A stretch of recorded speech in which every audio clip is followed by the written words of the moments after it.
if you're upping your average with just great people around you who are willing to be honest, the willingness to say, hey, we can go slow here, or this is where we go fast. Those people are going to be able to build truth and integrity into you as well. And that's been my experience along the years. Welcome to the Up Your Average podcast, where Keith and Doug give no-nonsense advice to level up your life. So buckle up and listen closely to Up Your Average.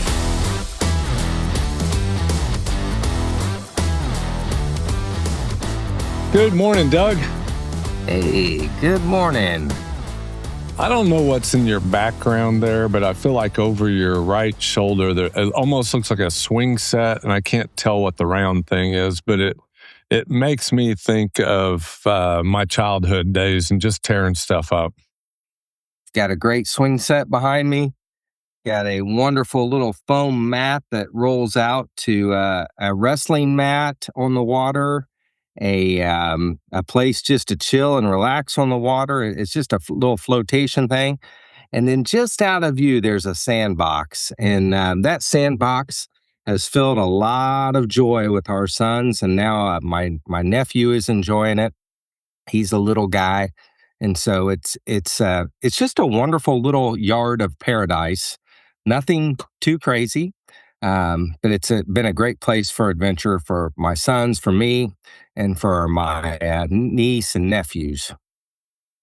I was asked to speak at a little get-together earlier this week, and I said the best way I could describe what a life of faith looks like would be an unplanned childhood. That when you wake up, you're ready to rock and roll, and you don't have any idea what's going on, and just such fond memories of that experience. Oh yeah, yeah, and you know it's always people that make it, and so doing this stuff alone would be really boring. But when you've got some people around that you love, and that love is reflected from them, it's a winning combination. Man, I wish you could see this podcast set up. I just texted the team a picture of what this actually looks like. And here's what it actually looks like, Keith. My laptop is sitting on a box fan. I've got some lamp that I stole from downstairs and angled the shade so that it kind of hits the color of my face. I've got a dresser upon a dresser to get the leverage right. And I couldn't have a fuller cup. And so thanks to you and Gimbal and all of our clients that allow us to do some crazy things like this. It's just, it's a full cup life. I love it. I love it. Well, the topic I kind of thought of for today goes, we talk frequently about the idea of some key principles like think differently, buy wisdom, like what you do, live adventurously, and generosity wins. And the buy wisdom is essentially what the topic is. And I was driving towards Boonville, Indiana this week, and Boonville, I had to ride a 100-mile bike ride to get a bicycling merit badge. And nice. I think Connie asked, Connie asked how old I was. And I was like, I had to be less than 15. And she's like, you did that with your parents? I'm like, in the day, that's how you rolled, right? Yeah, 100%. And riding my bicycle in those directions. Also in southern Indiana, there's coal mines, and they do what they call strip mining, or stripper pits are there. And that's where I learned to fish in a little town called Chandler, which also happened to be my grandmother's birth town. And so I don't have the occasion to be in Chandler, but I was driving in Chandler to get to Boonville, and just my memory started flooding with just fond memories. And then I had this word picture of a bobber, and I know the word picture isn't exactly right to the fishermen or fisherwomen out there. So if you wanted to attach a lure to the bottom of it to make it make more sense to you, but if you don't need that, just stick with the bobber analogy. And hey, let me ask you a question real quick, Keith. Did you have to go buy those? No. You had those, Doug. Okay, so wait a second. Doug, I'm not. I Doug, realize that is a Doug, Doug, Doug. but let me ask you, Keith. Okay, you had those somewhere. Come, what's the real story? All right, let me interject here. So if you go to the I'm the motels, one at the lake house, not you. So this is what I'm trying to figure yeah, out. yeah, no, you're just so if you go to the Motel 6, the Hyatt Place or whatever, if you tip the front desk people $20, you get a whole different experience. Okay, I like that. All right. Yeah. And so if you just know that and you travel a little bit, it may cost you an extra $100, but your experience at a hotel is much better. So I'm getting ready to check out Tuesday morning, and TJ is my front desk lady, and she says, "Keith, why do you think I have change for $100 bill?" And I said, "I don't think you do. I just thought I would check." And, Okay. and so she Okay. goes back.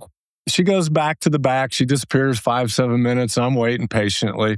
She comes back and says, "I only have $83." And I'm like, She goes, "If you wait till 8, my sales manager will be here. I'll be able to do it for you." I go, "I don't know that I can wait until 8. I've got to be on the road." And so we keep talking. It turns out she had $20 in quarters. So she could have given me the $80 plus the $20 in quarters. And I said, "I'll take the $100 and I'll take care of the quarters myself." And she says, "Okay." So she comes back and brings me the $80 and then the $20 of quarters. I push the $20 of quarters back to her. She pushed them back to me. I push them back to her. I said, "Those are for you." So she says, "Okay." So I go, "I'm parking my car in the no parking zone so I can go get Connie," because it was a bazillion degrees and 100% humidity. And I was just being chivalrous for Connie. And I said, "Don't tow my car." And so she started to tease me. She's going to tow it. I go get Connie. We come back by. I go, "Connie, this is TJ. TJ, this is Connie." Connie, TJ wanted to tow our car. And so those two start talking. And somehow the idea of me being the master delegator came up in the conversation. And I said, "TJ, I delegated to you and you didn't even know it." Okay. And she goes, "What'd you do?" And I told you I would take care of the quarters, and I did. That's true. And so, of course, I didn't have the bobbers. Caleb had to pick him up on his way to work today. Good job, Caleb. Well, they look tiny and new. The tackle box looks like it may have been somewhere. I don't even know. Is that a tackle box? Yeah, But it like was. it does. It does. The tackle box looks pretty good. Looks like, but it does looks like you just wax those bobbers. Yeah, no, they just came from the Walmarts. I didn't get them. Caleb got them. Sorry, man. I just spent 10 minutes, just, wasting time here. But that's what you do when you fish. You do end up wasting some time, but it's all good. Yeah, and the Continue on. you waste you waste time with the bobber analogy I'm going to give you, but I think you save so much time. I told the young men that I told this. I think for a 20-year-old, what I'm getting ready to say and we're going to discuss is worth $1 million to them over their lifetime. I don't think I'm exaggerating. Oh yeah, 100%. Yeah. Yeah. So I learned to fish in Chandler, Indiana, and I couldn't think of any sporting piece of equipment in my whole life that ignited such emotion as a bobber did. Like, I played a lot of sports, but none of them did what a bobber did. Like, so when the bobber, when you get the nibble, like, it just causes something to happen to your body. And as your boys when they were little, they probably would jerk the rod with a nibble, but you can't. You got to wait till it takes it and goes with it, and that's where you get really, oh, I've got something on the line here. And so, it's just a good picture of how I've ran my private life and my professional life over the years. And I just had the expression of it hit me almost immediately as I was passing through Chandler this week, because I knew I needed to speak to these young men about different things, but this one is a huge deal to me. And so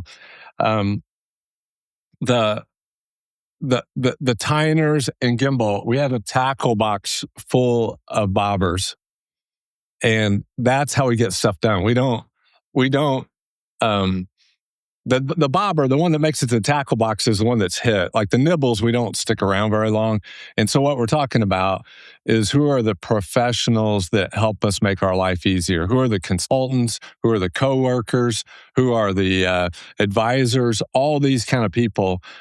I've learned that I could do transactional things like buy by price alone, which is just nibbling. Every time you buy something by price alone, you're just nibbling on things, and it's caveat emptor, let the buyer beware.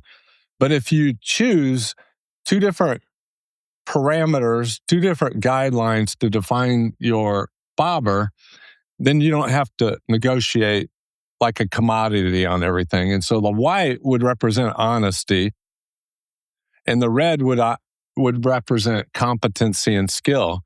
And that's what we're looking for a teammate at Gimbal, right? We're looking for that kind of combination. There's some other secondary things that are nice, but at a high level, that's what we're looking for.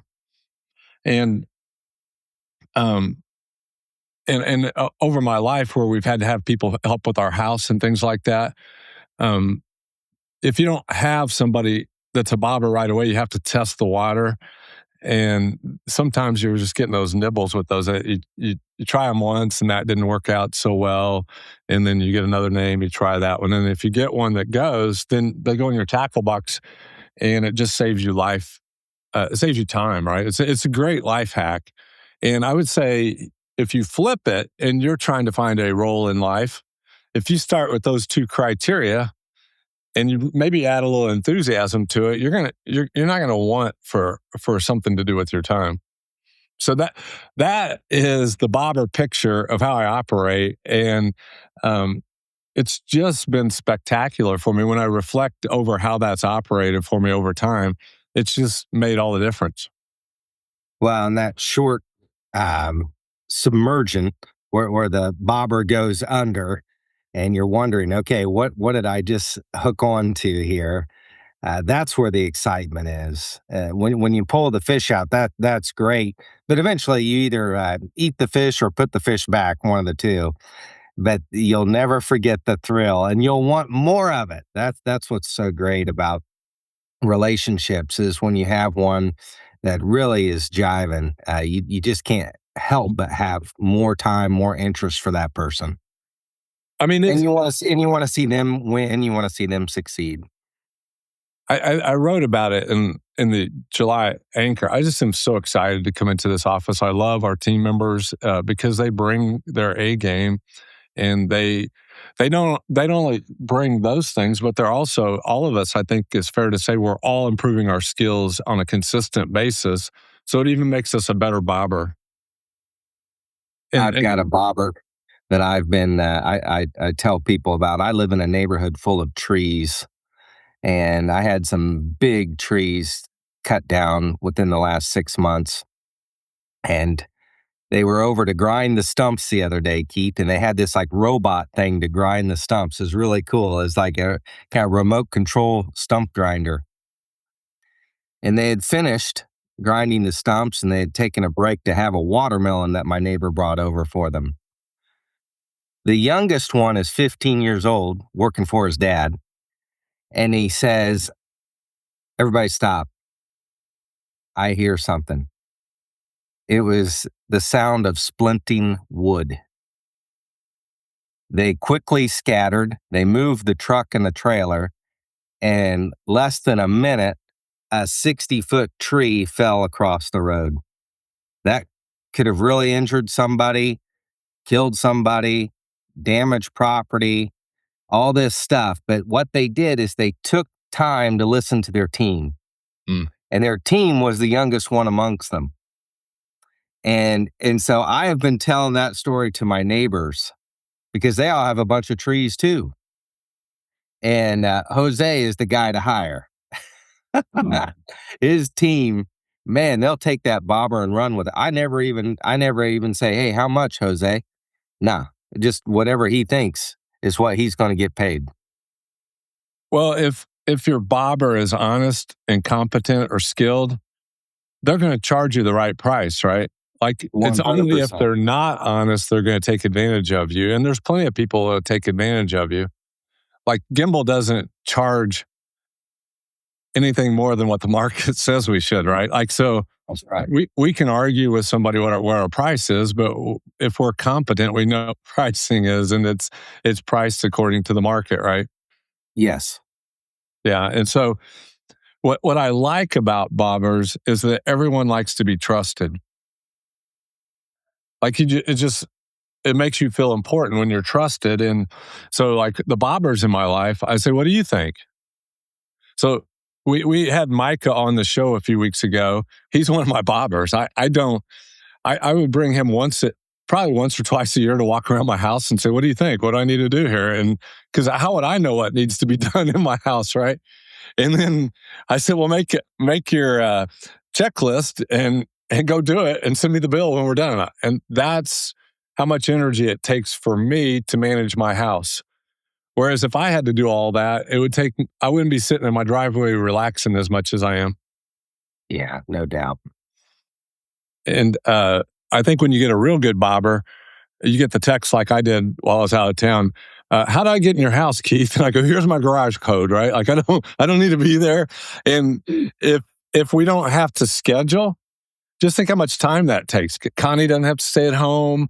I don't have to be there. Like it expedites everything. And if you're not a trusting person, this concept can be really difficult. It can be really, you're going to almost be shopping everything like it's a commodity and pricing it. And I'm not saying that there aren't commodities that you just pay the price for the cheapest thing, but if in things that matter, like teammates at Gimbal, we don't want the cheapest that the market will bear. We want the best, right?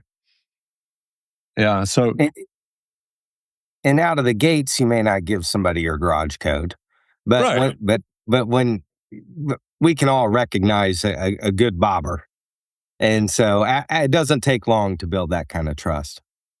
This process, I had to talk to an artist about it because the honesty, I don't think it's emphasized enough in our culture. And I was trying to find out if your white goes to gray at all, what does it take to get it back to white? Like if you Wait, if your white goes to gray, you mean like in the water, or what do you mean? No, if you sell out your honesty by trying to cut a corner. Oh, okay. I was looking at the bobber while you're talking. No, that's what I was just thinking. There is a temptation when you try to cut corners and get something done fast to not do it forthrightly, because you know as a young salesman, you might exaggerate something to try to get the deal right. And the main thing I was trying to communicate, it's not worth giving up the white, no matter if maybe you don't get a couple meals for a while because you're not getting the progress you wanted. Because what my artist friend said is, if you taint the white and it becomes gray, with paint, you can't ever get it white again. So the lasting impact of risking your integrity is somebody out there they may remember 20 years ago when you did something stupid, but you put a lot more white over, you kind of move on from that. And so it's just not worth risking your integrity for a deal. And I think you know that when you're our age. When you're 18, you might think I need this deal, and you might cut some corners, and it's just not worth it. Well, you have to have an army of folks helping you along the way. And that's probably starts young with your teachers, your professors, and then moves on to your employer or your coworkers. And so just what is this, up your average? I mean, if you're upping your average with just great people around you who are willing to be honest, the willingness to say, hey, we can go slow here, or this is where we go fast. Those people are going to be able to build truth and integrity into you as well, and that's been my experience along the years. Years ago, there was a thing called the Quotrek machine. I don't know if you ever saw one of them. It was about the size of this phone. It had an antenna. Hi, Connie. Pardon me? Hi, Connie. I saw Connie. Hi, Connie. Yeah, so it had an antenna that shot up probably like 2 feet, and that's how I got quotes when I started ISU Securities. And the salesperson from Quotrek said, hey, Keith, if you say this is for personal use, it's half the cost of if you tell them it's professional. And Yeah. and we started with a marginal amount of capital, and that was a temptation for me. And I went to Yeah. John Jeter, the CEO of the Forum Credit Union, and said, John, they said that I could do it this way. And John said just what you said. He said, Keith, it's not worth, like, you going into the gray area is not worth saving that amount of money. And it was just, I just needed somebody to remind me that it wasn't worth getting the white part of the bob or gray.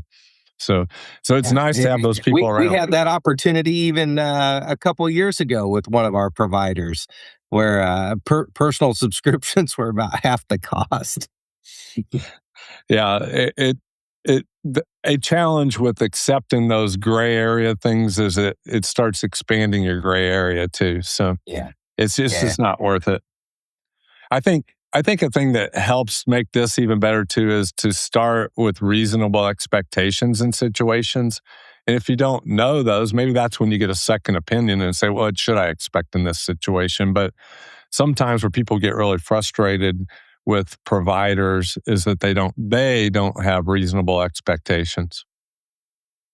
Yeah. And Keith, what comes to mind there is like, so that bobber is connected to something, and it's the line. And fishing line is sometimes clear, hard to see. And so if you're the rod and that's the bobber, your relationships are connected by something that's kind of tough to see. And but you got to keep it tight. You got to keep it in line, and that's the communication piece that I think really solves a multitude of sins. It's the communication piece that says, "Hey, are we doing okay? I noticed this. Um, I see you might have a concern here." Or I know what I said, you know what you heard, and they're two different things. Let's bring it together. And so just tightening up the invisible is super important. And then when that communication goes awry, I think the next best thing you can do, and you're not hopeless ever, but the next best thing you can do is just pray that a message gets communicated to the other person's brainwaves that can make a positive reconciliation or maybe just a natural ending. And so the communication piece and the line is just a nice illustration to what you're talking about with the bobber. Now that's great. I was proposing a business model to Libby before we got on the air, and it was all about being an ambassador, a communicator, and bringing the two to an understanding. And that's usually where the conflict happens: is false expectations and poor communications. And again, if you're thinking about incorporating something like this, you can't really do it in commodities like whatever you might go buy at the Home Depot or something. It's going to be what it's going to be. But if you're looking for things that you want to lean into and have people save you time and energy and increase, really, if you have a tackle box full of bobbers, it is going to up your average, because if you're trying to sell something that you did it yourself and you're not quite that good, it's not going to be the same product as having one of these people do that, whatever that task is for you. And that's even true at Gimbal. If you need some money out of your account and you call me versus Amanda or Libby, you're not going to get as good a service as they're going to give you, because I'm going to go, how do you do that? And I may or may not get that right. And so it's just knowing your space and who's the expert in that area. Yeah, and for the bobbers out there working with people, I think it's just such a great opportunity. There's no greater way to learn something than some experience, and so I think when you're going through and you're building your experience portfolio, just yeah, I mean, you're going to have some whiffs, but to be able to learn from those and move on. A lot of people get stuck. I know I've gotten stuck with some whiffs, and it's hard to move on. But once you start moving forward, you look back and you're like, okay, I'm thankful for that lesson. That lesson was really hard. Maybe I didn't even see it the way someone else saw it, but I'm moving forward. Yeah, I think when you're new, there's a tendency when you're incompetent down here, you don't have the skill set to exaggerate what you can do. And I think a constant that we've done at Gimbal over the years is we've trained our team to say, to say, I don't know, but I'll get back to you, because that's how you bridge the two of those. If you try to exaggerate, people are going to figure out you don't know what you're talking about. And that may not seem like it taints the color of your white, but it does. If you tell people, I don't know, but I'll get back to you, and you get back to them, Yeah, it, that's the key. it puts the wax on the white, right? They're going to trust you more and more. They're not going to care as much about your incompetence if you get done what needs to be done. And so that would be my encouragement to the young people, is to be able to look somebody in the face, because you don't worry about the deal. If you say, I don't know, I'll get back to you, what you're worrying about is your professionalism. And if I don't get the deal, I'm still building a habit that I'm being honest with people. And that will never fail you over the long haul. So this is the bonus section of this conversation, Doug, and and it is going on in all kinds of areas where people have built a reputation of being a bobber. That Elon Musk sold his SpaceX recently, and the reason you sell a business is you need an exit. You need a way to get out, right? Like he couldn't own all of that forever. You need to get rid of some of it for reasons. And traditionally, bigger business go through the public markets, right? Yeah. Yeah, but Yeah. what's going on smaller businesses, say Gimbal Financial or something like that? There's a variety of industries this is going on. Private equity goes out there and gets a pool of money, and they put a model in place. What they're going to do is buy, let's say they're going to buy Joe Blow's handyman business, and then they're going to call it Spectacular Handyman Services. And maybe they're going to take $20 million and buy out enough of these handyman services that the handymen are willing to sell not only their practice, but their reputation to the private equity guys. Private equity guys are then going to take that reputation. They'll probably keep the handyman on the team for a couple of years, so that the people that are used to seeing that person will be okay with the new ownership and things like that. But what they tend to do over time is they tend to raise the price and then backfill with less experienced people. So where you once had a bobber is now being replaced with commodities. And it can be really frustrating. We had an experience here at Gimbal a few years ago where we paid, I think, $13,000, and we didn't get what we wanted from one of these situations. And I know I was frustrated for a couple of days, but it just taught me this lesson, right? Like I need to be careful who I hire and have reasonable expectations. And the problem we needed fixed, one of our bobbers fixed, and I don't think he charged us anything. Yeah. Nice. Yeah. And so I think we're all going to get caught up in that, because I don't know if we have enough entrepreneurs to take over for some of the baby boomers that are feeling compelled to sell their practices, whatever it is. I just saw one of ours this week that's helped us with something, sold their practice, and is like, so we know we probably got about 24 months that we're going to get the same kind of service that we've had. And then after that, it's Katie, bar the door. Let's just see what happens, right? Yeah, yeah, and I've had some friends go to work for those types of groups, and they were entrepreneurs themselves, and now they're the guy working for the group. And one of the things I have noticed on the positive side is they have a new area unleashed. They're learning about things that they didn't even know existed, and they're able to bring those to not only their existing clients, but also people who live halfway across the country. And so it's almost like a new gear unlocked in life. And so I think there are some real positive examples of that, where you can have a bobber go underwater and run, and then that fish get eaten by a bigger fish, and you could have a really great relationship with that new outfit. I think we hear the horror stories of, oh, they're bean counters, they don't care anymore. But it is possible to find that person who does have a mission statement that aligns with the other, and that's a pretty sweet deal. Well, and we are we've got one of those that we've been navigating for a couple of years. We're at that 2-year span. They sent me an email that our price is going to come up to this level now, which I expected. And the part of that is that, if you do, I mean, you're gonna have a bobber retire anyway, right? Like your doctor is going to retire, somebody's going to retire, so you got to. They may have set your expectations too high. Like our office cleaner that cleans Gimbal, she's stepping away next month, and I asked her to send me the list of what she does, and Caleb was reading it to me at lunch yesterday. She goes over this floor every time she cleans 4 times. She vacuums it. She wet mops it with some kind of cleaner. She mops it with water, and then she dry mops it.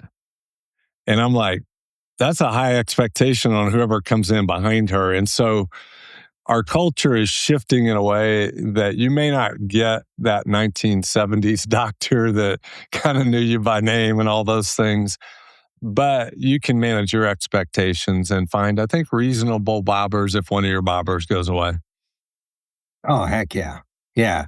You can find a great new friend, a great new advocate. And that's just because people keep being people. And inside their DNA, there's creativity. And so that stuff's never going out of style.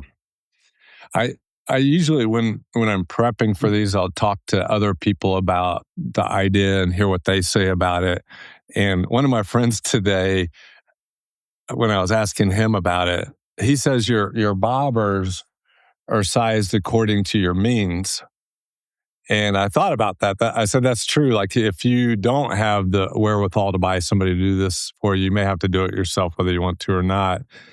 And he said, it's kind of like a telescope or a microscope. And one of them that really hasn't changed over time is like my mechanic. Like, when I didn't have any means, I still had Jeff.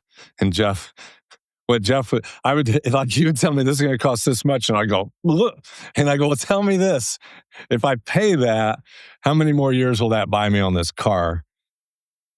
So that you, depending on where you are, the experts that you have around you and the questions you ask them can really help you make your life a lot better if you can trust them at that level. And I would encourage you to fill your tackle box full of bobbers, but also don't forget about the youngsters who need to try. And if you throw a bobber to a youngster, they're probably going to not, like, if let's say you've got a plumber here and you got a plumber that's brand new, you know what that person's going to do. But to give this person a chance, they're probably going to disappoint you. They're going to do something silly, but that's part of the learning process. So not all bobbers are the same, and don't be afraid of trying somebody new, because if your plumber's 70 years old, you're going to need a new one anyway. That's true. Yeah. What else can you throw into this, Doug? I've had a lot of fun with this. Enjoy your weekend. Go fishing. All right. I'll see you guys soon. Have a great one, Doug.